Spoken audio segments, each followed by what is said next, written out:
When converting direct speech to indirect speech, one of the key aspects to consider is the change of pronouns. Let's dive into how this works with first, second, and third-person pronouns, using some clear examples. First, let's talk about the first person. In direct speech, the first-person pronoun refers to the speaker. For instance, if someone says, "I am going to the store," and we want to convert that to indirect speech, we need to consider who is reporting the speech. If John is reporting this, he would say, "John said that he was going to the store." Notice how I changes to he because John is the one speaking about himself.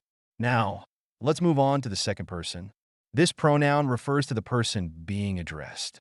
For example, if Sarah says to her friends, "You should join us for dinner," when we convert this to indirect speech, we focus on who is doing the reporting. If Sarah is telling someone else about this conversation, she would say, "Sarah told her friends that they should join her for dinner." Here, you changes to they because Sarah is no longer speaking directly to her friends. She's reporting what she said. Finally, we have the third person.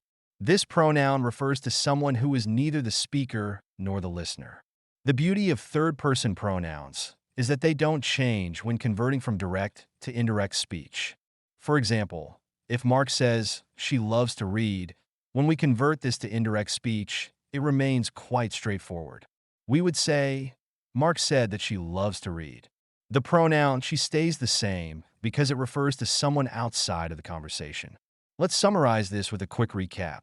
In direct speech, the first person changes based on the subject of the reporting speech, the second person changes based on the object, and the third person remains unchanged. So, if we look at our examples again, 1. Direct, he said, "I am in class 12th." Indirect, he says that he was in class 12th.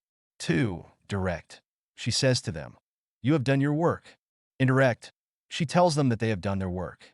3. Direct, Mark said she loves to read. Indirect, Mark said that she loves to read. Understanding these changes helps us communicate more effectively and accurately when reporting speech. It's a simple yet powerful tool in mastering the nuances of English grammar.